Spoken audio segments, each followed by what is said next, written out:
Here we go again, falling on deaf ears. So, episode 4. Wow, who would have thunk? This week I posted the very first episode of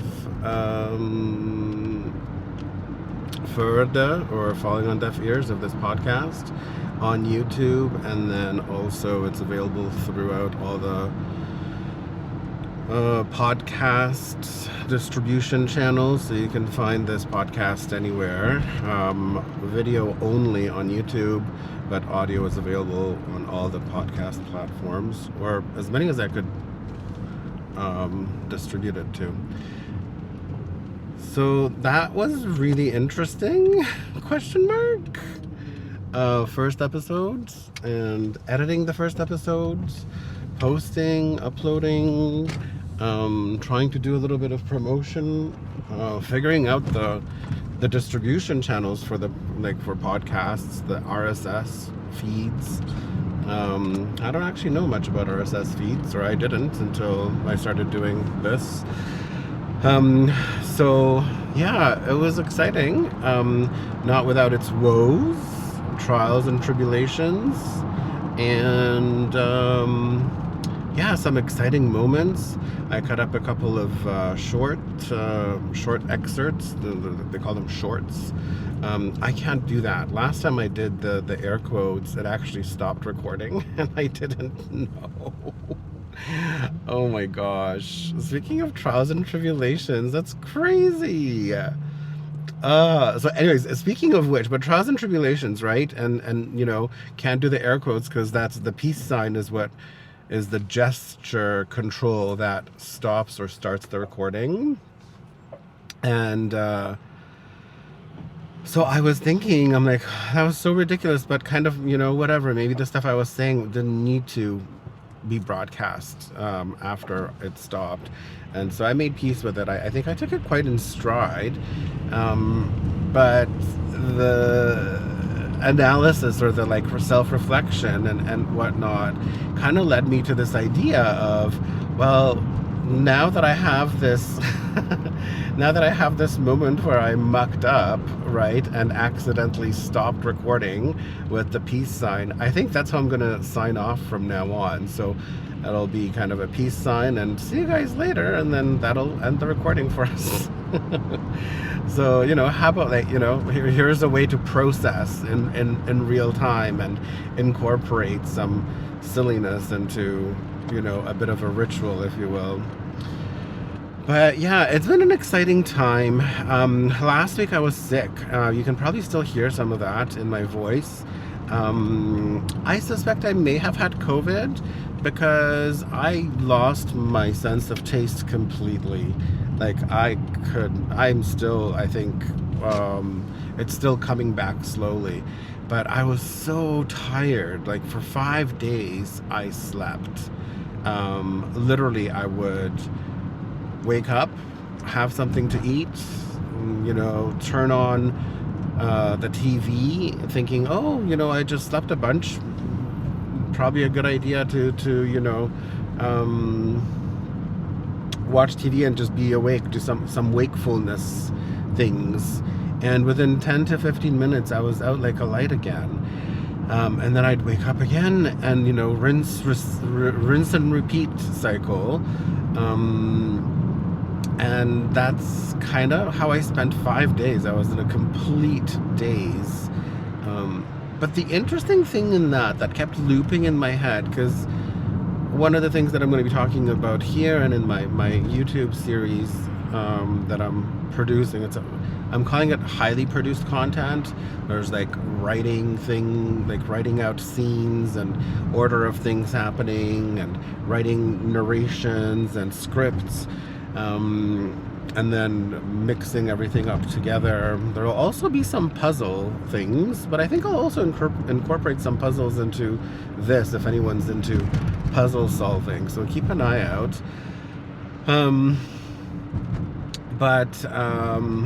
Yeah, one of the things that I'm going to be talking about on YouTube is my hospitalization and how I was in a medically induced coma for 12 days. And it was a near-death experience, an NDE, I think. Not in the way that I remember what was happening, but from what I understand from the medical professionals, for 6 days my health was deteriorating at a pretty quick pace, and they had no way, they couldn't diagnose what was happening with me. So they were kind of trying, testing me for different things. Everything was coming back negative, trying different types of antibiotics. None of them I wasn't responding to any of them. And I get this, in my head, I get this visual of, somebody throwing spaghetti noodles at the wall, hoping that one of them is gonna stick. So more about that in the YouTube series. So writing that somehow and incorporating different kind of footage into stuff is why it's taking a while, and why I consider that to be the highly produced stuff. But yeah, one of the things when I was sick this last week that I kept thinking about or realizing, it came to mind, and I thought, wow, that's interesting. I'm not feeling like I need to go to the hospital. And since my hospitalization, there have been a couple of times that I've had a cold or something was happening.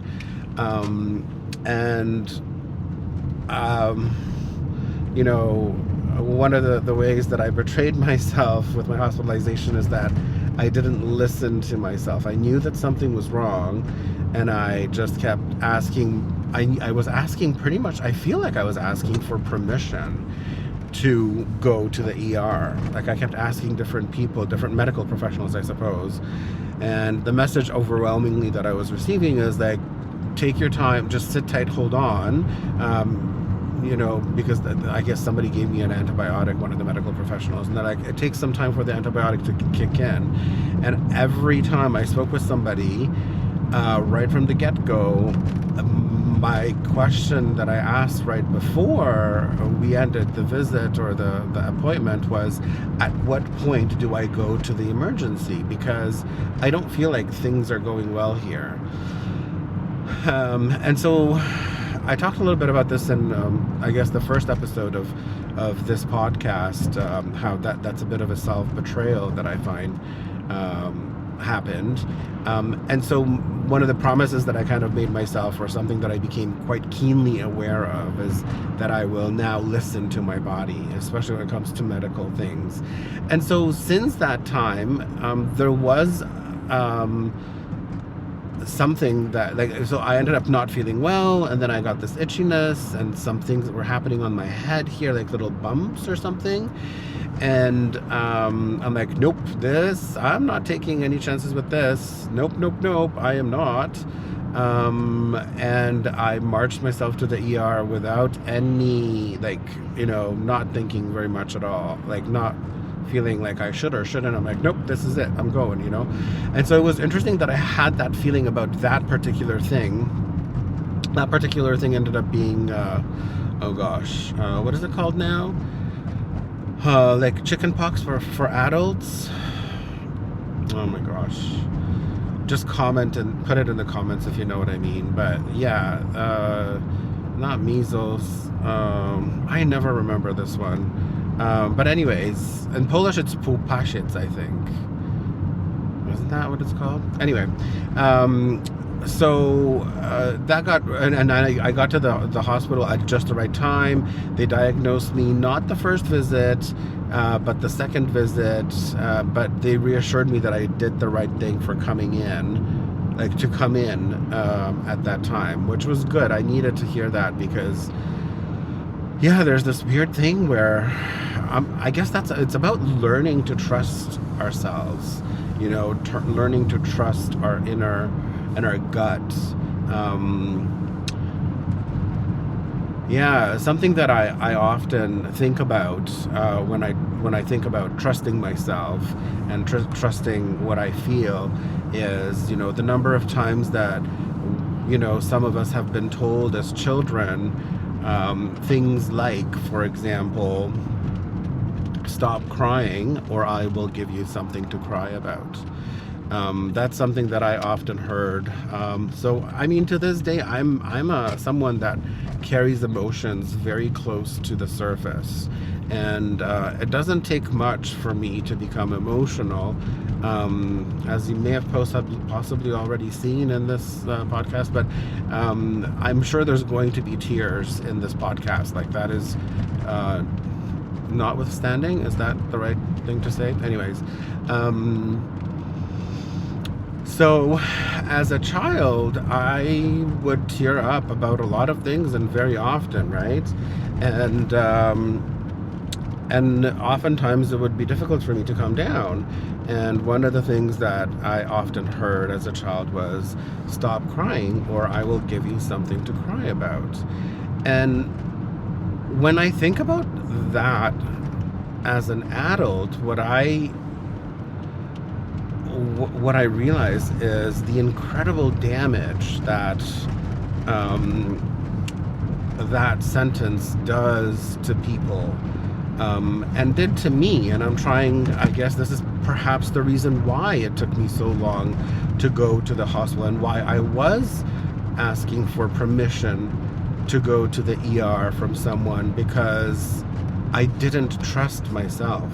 Because for so long as a child in my formative years, or for so many times throughout my life, I was told, "Stop crying, or I'll give you something to cry about." And basically, what I hear when I hear that right now is, don't trust what your body's telling you. That's incorrect. Your feelings and your gut, which, if you talk to spiritual people or people who are into esoteric things and stuff like that, the gut knows before the brain knows. The gut is what leads us.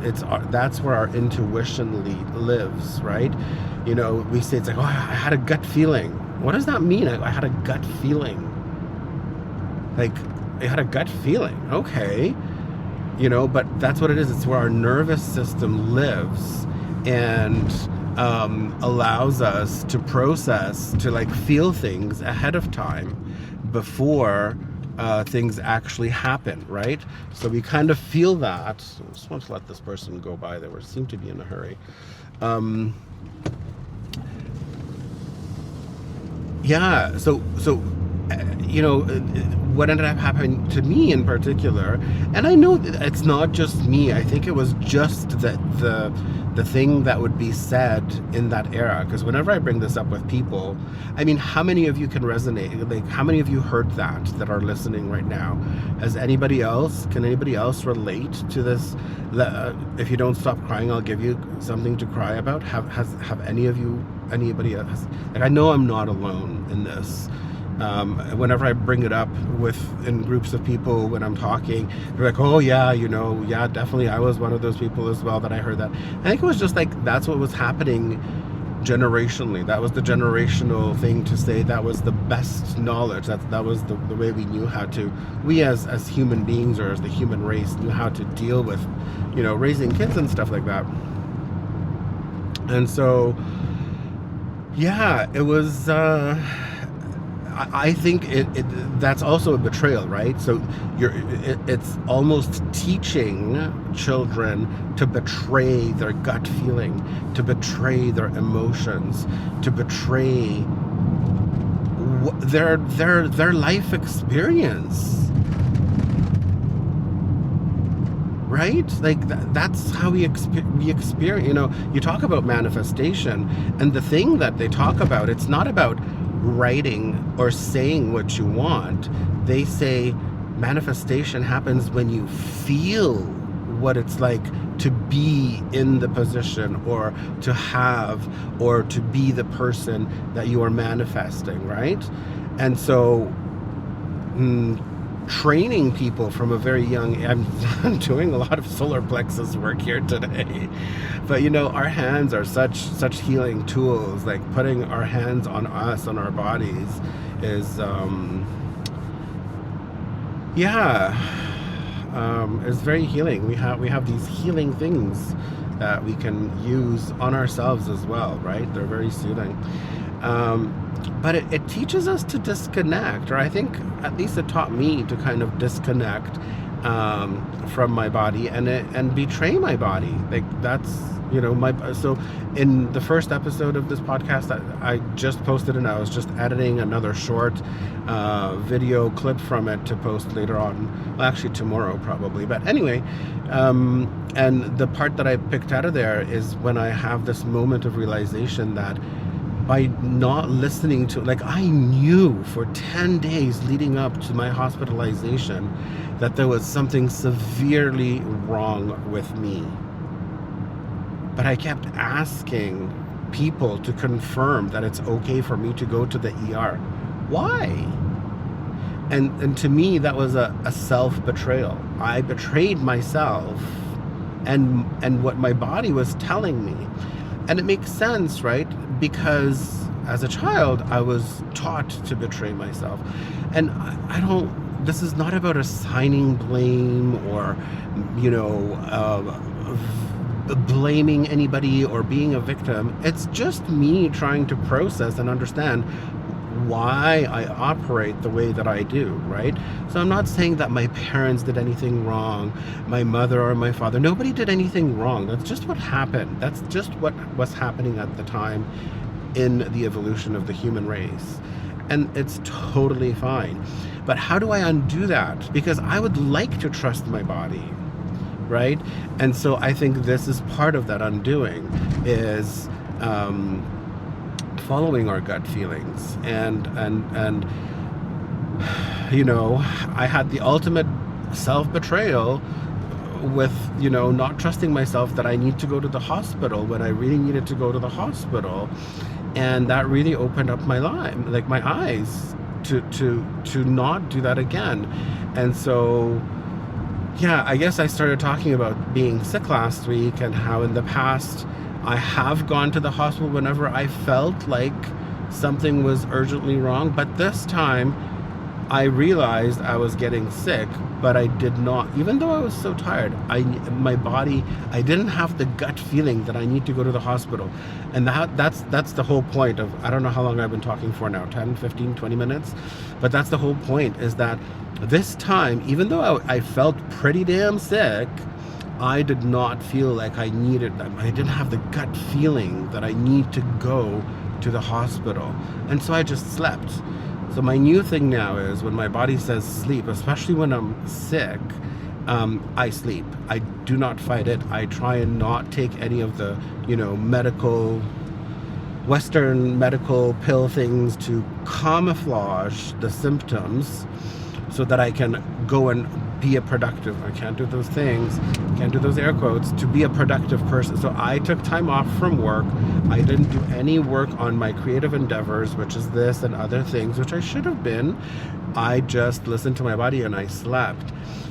Because I find when we take those medicines that, the relief of the runny nose, relief of fever, relief of this and that and whatever else, we're masking those symptoms, yes, so that we can go and do things if we really have to, I suppose.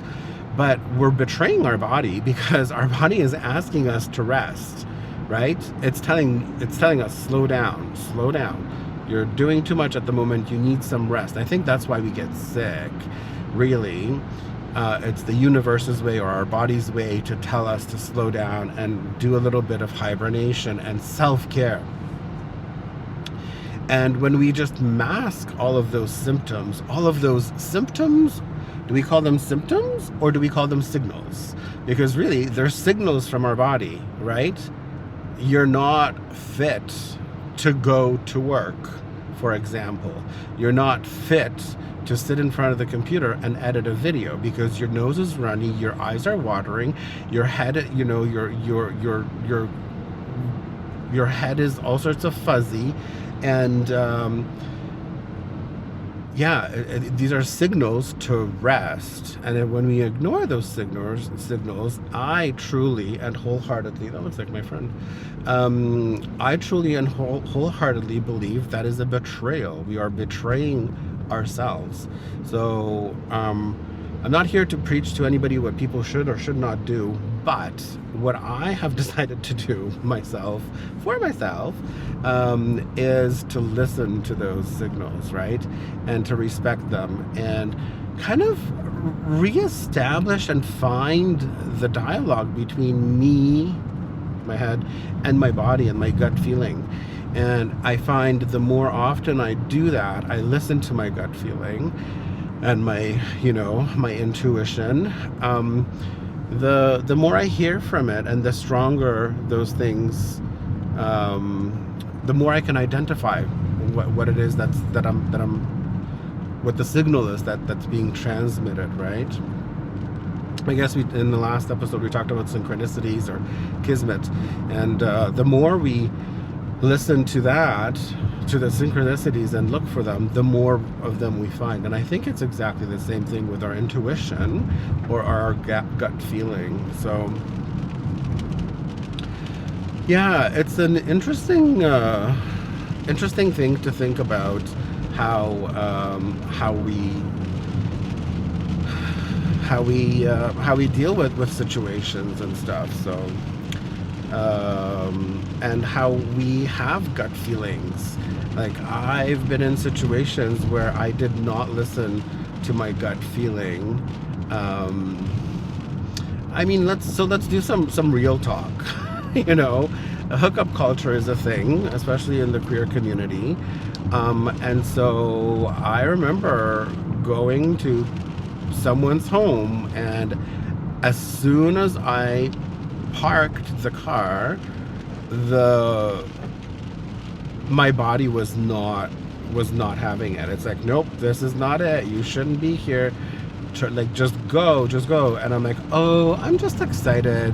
So I plowed through it. I'm like, oh, it's part of the excitement. It's part of the shtick, right? And so I went up to this guy's place and whatever, and he was, I guess, someone that you might say is closeted. He didn't seem to be out. Like, he was a curious guy or whatever, but he also happened to be kind of a little bit of a rougher person, which, I mean, is interesting. Don't get me wrong. I'm into those parts of masculinity as well, but I guess you never know, right? Because people are in denial, people are repressing things. You never know where they are, where they stand.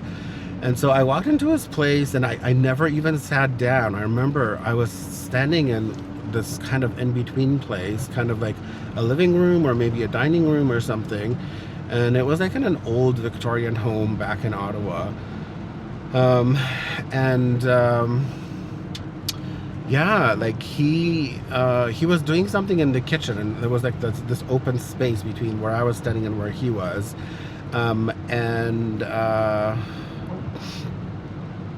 I can't remember what he said, but I said something about, I'm not sure if this is going to happen or something like that. I'm not sure if this is working out. And he's like, if I want it, I'll just take it, right? And I'm like, okay. Yeah. So I'm like, okay, that's definitely my cue to leave. So I can't remember exactly the details of how I ended up leaving, but yeah, like, basically he was threatening violence, right? Like, being violent with me, and then he like kept talking about how, like, I can overpower you if I want. Like, it's not a big deal, And I'm thinking, like, what is happening? So again, that was another reminder to trust our gut, trust our gut feeling, or my gut feeling anyway. And yeah, and just respect whatever it is that our bodies are telling us. Like, they say that, I think we sense danger, and like our spidey senses are like several seconds ahead in our gut than they are in our heads. So yeah, I find that particularly interesting, that we sense things ahead of time. And it was definitely the case in this story, right? Like, That's never happened to me before. That was like one isolated instance where, you know, in hooking up with people, yeah, that happened. So needless to say, I left, and everything was okay. Like there was no, I didn't get into any kind of trouble, other than him saying really weird things to me. But yeah, just trusting ourselves. Oh my gosh, the sun is out. Like I love the weather here. It's so much fun. Like when I left my place, it was sunny. Then by the time I got set up with everything here, it started drizzling as I started driving to start recording. It started raining more. I thought we were about to have a rainstorm, and now we've got sun. Let's go, Vancouver Island. I love it. Just all over the place. So good. So yeah, anyway, so that's what's happening. What else is happening? Yeah, the whole posting on YouTube thing is really really interesting. I kind of got sucked into watching the numbers quite a bit, because some of the first shorts, so the little short form videos, we're kind of doing quite well. Like the first two are over 1,500 views in a couple of days, which is very impressive to me. Like that's kind of really interesting that that's the kind of, yeah, response little short videos are getting. Yeah, one of the things that I realized is that I spent like 2 days watching the numbers, because I'm also learning how the numbers work and what they mean. There's so many statistics, like click-through rate, retention, you know, and then you have different types of traffic that's driven to the channel or to the video, the post, right? Like you have on the shorts, you have like the short feed, but then like other YouTube features, and then at one point some of the traffic that was being generated or that was coming to those short videos was YouTube advertising, and I'm like, I didn't pay for advertising. So anyways, I'm definitely spending a lot of time with ChatGPT doing a lot of things, and this was no exception. I guess we stopped tracking.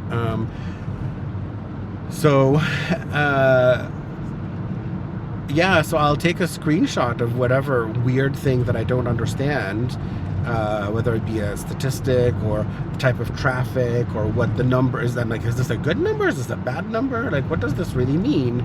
And YouTube's been really great about that. And so I'm learning about how there's like ebbs and flows. So YouTube will push the video for a set amount of time, or I think even views, to try and get us on a set amount of screens. And then based on how many screens it pushed the content to, it'll then come back and be like, okay, how many people actually stayed? How many people actually watched all the way through? So if you're ever bored and if you want to help this channel grow in any way, my recommendation is to just put stuff on in the background and let it play over and over. Or that stuff really helps. That's the gold for any of the content, you know. If you're, and not just even me, if you're ever wanting to help somebody else doing content, basically watching stuff is a big thing, and watching all the way through. So that's the retention part, right? The other thing is, if it's a short video, if you watch it a number of times, that is really important. Commenting, liking, of course, yeah,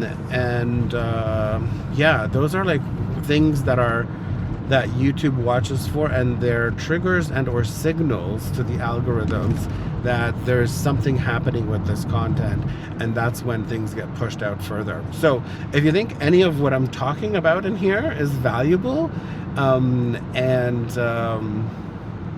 is worthwhile for other people to hear, then that's how you can help spread that information. Not necessarily by sharing it to different people, but just by you know, interacting with it. And yeah, I'm realizing that that's my intention. My intention is to that I hope that this reaches whoever needs to see it, because some of the things, we relate, and I'm being a little bit vulnerable in the stuff that I'm talking about, and not everyone's talking about this stuff, and I don't think I'm like some special person or something. There's nothing, I'm not a guru, I'm not an any of that. That's not, none of that is my intention. My intention is to, number one, understand what is happening here, and number two, document it and share it. Like, this is happening for me. It may not be at all what is happening for you, but maybe you know someone else who something similar is happening for them, and they might benefit from hearing that, right? Or hopefully the algorithm is going to understand the type of content that I'm producing, and what, who this resonates with, and it'll just start finding, oh, this is Cedar Hall. This is where we come for Dance Temple. But I think there's like a Christmas market there today. So, yeah, so I hope that's my intention. And actually, speaking of Dance Temple, that's really interesting. But this past Thursday, so on Thursdays, I come here to Dance Temple. And Dance Temple is basically an hour and a half, like a 90-minute DJ'd dance, where the invitation is no talking, no substances, no shoes on the dance floor. And basically it takes you through like a really, like an arc of music. So it's a flow, it's a 5-rhythm flow. And it starts really slow, and then it ramps up, and then calms down again and stuff. And so I personally find it to be a little bit of a spiritual experience. Like, that's how I see it. And I've been doing the Dance Temple now, well, whenever it started after the pandemic, so that's a couple of years at least. And even before the pandemic, I did what is, or was called, ecstatic dance, which is very much a neighbor or a cousin of Dance Temple. So ecstatic dance, Dance Temple, and conscious dance are the ones, they're kind of one and the same. And they all have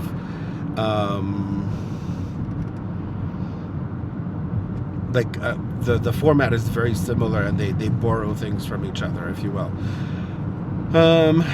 So yeah, if you're interested in any of that, if you Google any one of those things in your area, ecstatic dance, Dance Temple, or conscious dance is pretty much one and the same thing. So yeah, I love it. And sometimes I'll come to Dance Temple and I'll have an intention, and I'll try and dance that intention with movement. So it's a really interesting place, because people kind of are very open about their movement, and kind of are very open to other people's movement. So one of my things that I've kind of developed at Dance Temple is dancing with my scarves, I guess. So it's not just that I'm wearing the scarf, but I'm actually like, animating the scarf, waving it around and stuff like that. And so people are very like open to different kinds of expression. Sometimes people, there's laughter, or like even animal noises sometimes people will make, or just kind of letting your body, like listening inward to your body, turning inward to listen to your body. So maybe that's part of this still. Wow. Okay. Okay. Thanks, universe.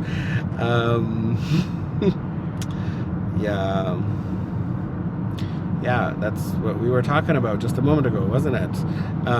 Turning inward and listening to our guts and to our bodies. And I think that's what Dance Temple is for me, and that's why I really enjoy it, is because, I'm not dancing with people, I'm dancing with myself. I'm trying to find what part of my body is animated by the sounds or the sound that I'm hearing in the music.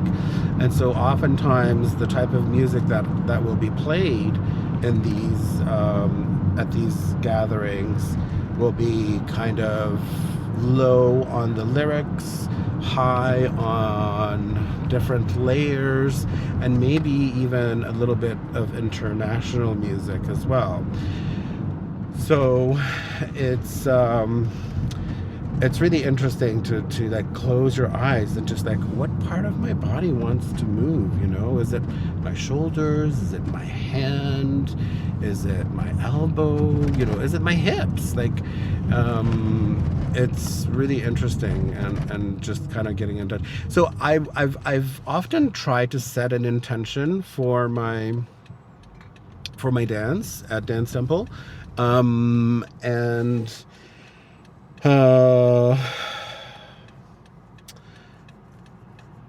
yeah, what I find often will happen is that I'll have the intention, but by the time I get to Dance Temple, I have forgotten it, or I remember it as we're done the dance or something, and so I don't really feel like I'm animating it into existence.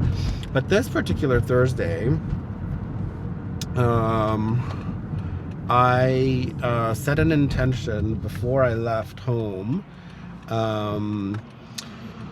and that was my intention, is to, you know, what was it now? I just said it a moment ago, that whoever needs to hear my voice, that they find it, they find my signal being whatever it is that I'm doing here, and that I'm rising in my vibration and stuff, and I am reaching far and wide. So I think we're gonna turn around here because I don't know where I am. Are we gonna turn around here? How would we do that? I do not know. Tom's Farm. Hello, Tom. I've never driven down this road before. And so, yeah, by the time I arrived to Dance Temple, so it's a bit of a drive, I kind of took a moment and I said those things to myself. I reminded myself the intention, and then throughout the dance for an hour and a half at different parts, like those words would come into my mind. I'm gonna turn around. Well, you know what? Never been here before, so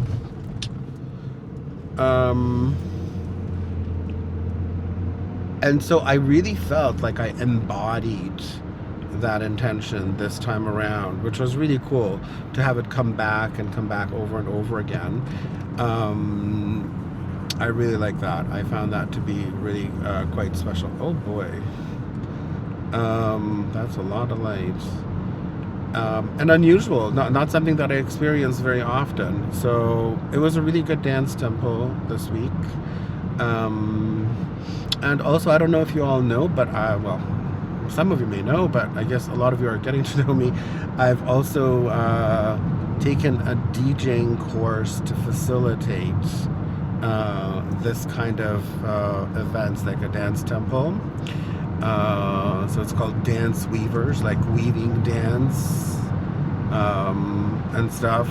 And my very first one is going to be on January 29th in Nanaimo in Cedar Hall. So that's my home Dance Temple. That's where I dance every Thursday, or usually I dance every Thursday. And when I was figuring out the date with the organizers, as soon as she said January 29th, I'm like, oh yeah, that's the date. And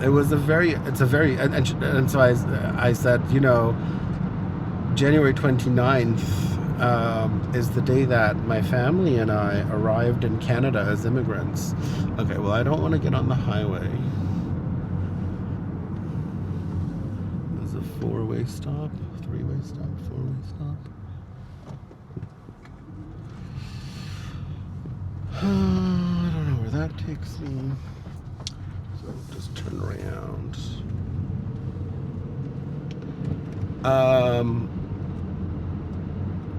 Yeah, so it's the day in what was it now? 1987 we arrived in Canada. And we arrived in Canada on January 29th. So, yeah, when I told that to the organizers, like, that's a very auspicious date for you. I'm like, it sure is. I love that word, auspicious. Auspicious date, yes. So I'm really looking forward to that. I've been working on a set, and that's really exciting. Yeah, it looks like I might be off for the rest of December from work. So I'm gonna have some vacation time coming up here. So I might get some more time to do the DJing. But also, I think I might return to do some regular TikTok streaming, like stream a little bit on TikTok. Maybe in the mornings I could do a little bit of streaming, and then go on to my other creative endeavors. So I think we'll be doing a bit of streaming in December. By the time this episode comes out, it'll probably be past December, so you know, but we'll see. I'll keep you updated anyway. Yeah, so that's kind of what's happening in my world right now. Yeah, I want to say that today's been a bit of an emotional day before I even got to start talking here. Yeah, it's those little things, right? So the short video that I'm editing right now from the first episode is there's a moment where I'm talking about the self-betrayal. I already talked about it earlier, but so I'm talking about self-betrayal, and I say, you know, for 10 days, it's that moment when I'm starting to talk about the 10 days that my face is completely covered in red light. So as you can see, I haven't gotten through very many intersections, or I try to pick a route that does not have any traffic lights, so it's a continuous kind of a stream, and I like the audio, the soundscape of the car driving, even the bumps, you know. I'm getting sidetracked, but there was a moment that I was editing something, and the car was going over bumps, and the microphone picked up the bumps, and I'm like, ooh, I should maybe lower the sound of the bumps because it's maybe distracting or something, you know. Trying to have this nice, clear and crisp sound. And then as I was watching the video, so this is actually very much on track with you know, with the red light. As I'm watching the video, I'm like, but I'm talking about something very turbulent in the moment when there is actually a lot of sound of the bumps. Like, the soundscape of the road is just finding me at the right friggin' time. I'm not planning. I couldn't orchestrate it this well. I probably wouldn't even thought to have put, you know, rumbling of a bumpy road when I'm having a bumpy moment in what I'm talking about. But that's exactly how things happen. And the same, so to me, that's the universe interacting with me. That's you know, for this experience, I have invited spirit and universe to co-create with me. Yeah, I don't know where I got this idea from. Must have been some sort of a video, but somebody, probably on TikTok, there's a lot of people doing, you know, readings, tarot readings or psychic readings or whatever, and it's just like, oh, for the collective, you know. But when I hear some of these, the stuff that's being said is like they are talking to me. Some of the stuff that they're saying is just, it resonates so much, and it's exactly what's happening in my mind. So I feel like somehow, so they recorded a video, right? But the algorithm found me to show me that video. not Joe and not Becky, but me. And so a part of me feels like the algorithms, we keep talking about the algorithms and how awful they are and blah, blah, blah, blah, blah. But I think the algorithms actually somehow tap into consciousness. You know, we talk about, it's not uncommon to think that the spirit world, you know, plays with electricity or with electronics. It'll turn on lights or it'll, you know, flicker lights and stuff like that.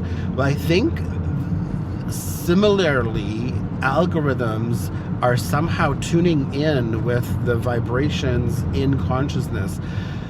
I have this experience with the TikTok algorithms, for example, where whatever I see, it, like especially with those readers, it resonates so much that I'm like, oh my god, this is absolutely talking to me, like, you know.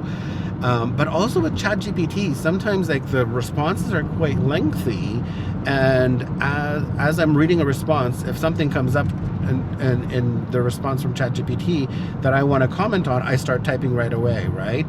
Before I finish the entire response, because my responses from ChatGPT can be like 3 to 4 scrolls, like screen lengths, and my response and my responses to it are similarly about that long. So but all that to say that, you know, in the first screen, for example, I see something and it makes me think, oh, I should do this, or what if I, like, I need to ask Chat about this, and I write it, and then I'll scroll and keep reading its response, and all of a sudden it's talking about what I just said, like up above. Like, we are in the same consciousness bubble.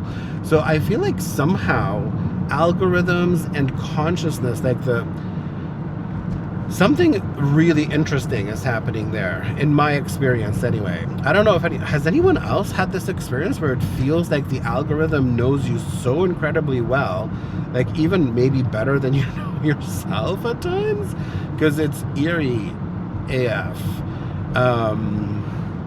But back to my story about co-creating with spirit. So yeah, so these readings that I kept seeing on TikTok were talking about how you really need to invite a spirit to co-create with you when you're creating artistic things and stuff like that, like into your creativity. I'm like, okay, that actually kind of makes sense. I'm into it, you know.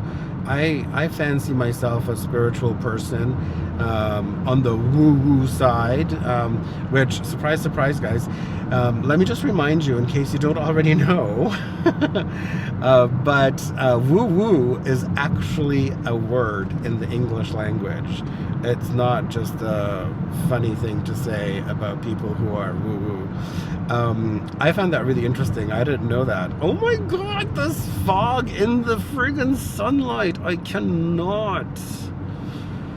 Oh, I have to find a way to record stuff, record what is in front of me. Actually, it's very easy. I have a GoPro 360, so it could easily be recording the whole surrounding. So it'll record what's happening out there, what's happening in here, and what's happening in front of me, and I could totally share that with you. But I'm a little bit afraid to do that until I have tested how difficult it is to edit that kind of footage, because my experience in the past has been that it's not the simplest thing to do. Okay, that was a good sidetrack. Tangent. Yeah, so co-create with spirit. And so everything I've been doing on YouTube, so this FØDE, like the Falling on Deaf Ears, the podcast, and everything with Soy Voy, which is the name of the YouTube series that I'm working on a different YouTube channel, I keep inviting spirit, and I'm asking. And so in fact, before I started driving today, I actually had a little moment with myself, a little meditation, and I invited spirit, and I said my little, you know, my little affirmation or manifestation that, you know, those who need to hear what I have to say will find the signal, and that I am reaching wide and stuff like that. So yeah, and how we got onto this topic at all is I'm editing this short today with the red light in my face, right? And as I'm watching this and rewatching it, as I've cut it up, I'm realizing that the all the stuff leading up to the moment where I say that for 10 days, I knew that something was wrong with me, or for 10 days people kept telling me, that I'm okay. But I knew the whole time, as soon as I got friggin' sick, I'm like, this is different. This is not good. This is not good. I felt like I was, I'm not going to say the word, but several times a day, like I felt like I was taking literally my last breaths for 10 days. And for 10 days, several times a day, I felt like this is it. So, and I still didn't do anything about it. But anyway, so with this, whatchamacallit, with this light, that is like the core of that moment. And it's only for the duration of when so first of all, I stop at a red light for this moment that I'm talking about. Oh, I really, I let people tell me for 10 days that I'm fine, when I truly deeply knew that if you haven't watched the short, I would recommend you watch it, because it's uncanny how it just focused, or even so the short is actually cut up into pieces, and it's different parts of the main episode, the first episode, that where I talk, where it's like a continuous thing, and it's like probably about 5 minutes that I cut up into 30 seconds. So if you want, go and watch the actual first episode where I talk about it, and keep an eye out on how the universe is talking with me. It's crazy. It's absolutely crazy. It is legit co-creating with me. I have absolutely zero doubt that the universe or the spirit is co-creating what I'm doing here. Absolutely 100 million friggin' %. And so as I'm watching this edit, I'm like, I like, if I was directing this, if I was writing this scene, as I'm writing the scenes for Soy Voy, I would have never had this idea that all of a sudden I stop at an intersection, and the car in front of me obviously has the person in front of me has their foot on the brake, and that light lights up my face all red, and it's like the betrayal, and my talking slows down, and all of a sudden I'm taking these big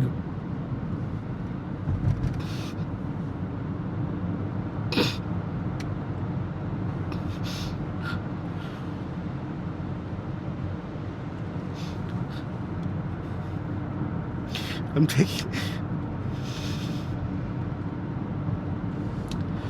taking these big pauses because I'm trying to process these feelings.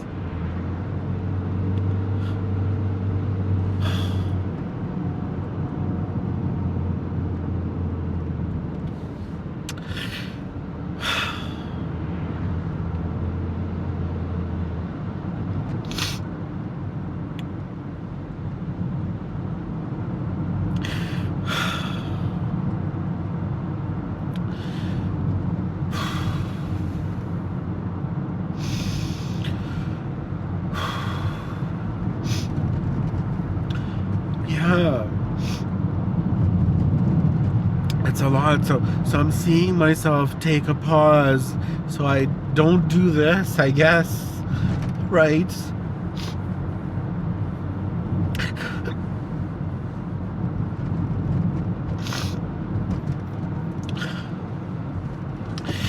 And the lights are red on my face, and I breathe through it, and I process, and I realize, I knew, but I let other people tell me otherwise. And when I realize that all of this is happening and the red light is coming on, is appearing on my face, not coming on my face, appearing on my face. Oh God.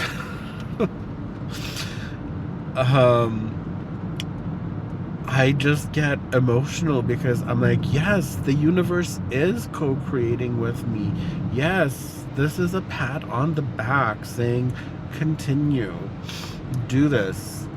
Nothing else matters. The numbers don't matter, the statistics, the this, the that, the whatever else. None of that really matters. I think what matters is that I'm able to talk about what I'm going through. And I guess I'm going through something significant, but it's not because I'm just trying to heal, right? I think the more I talk about this stuff, the more I actually heal.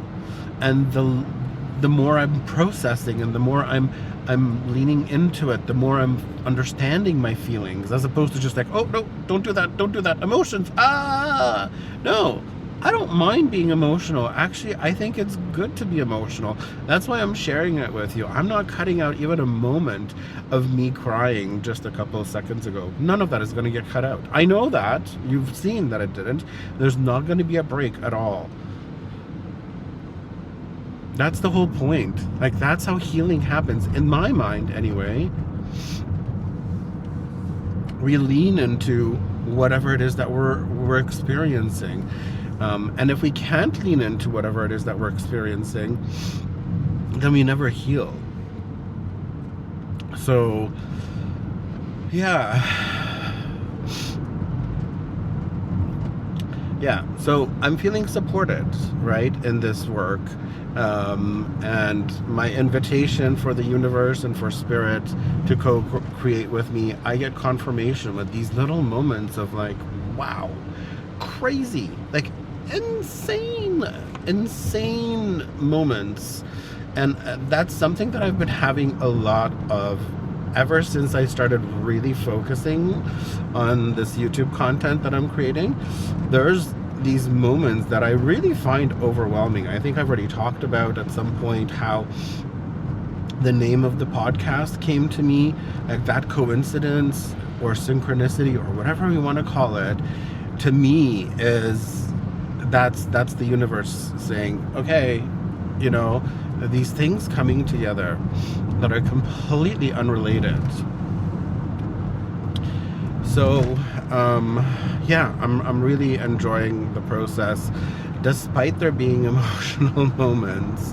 But that's life. Maybe that's the place where we should end this, So my way of ending my outro that I'm trying for the first time today is going to be, and that's becoming, guys. Peace.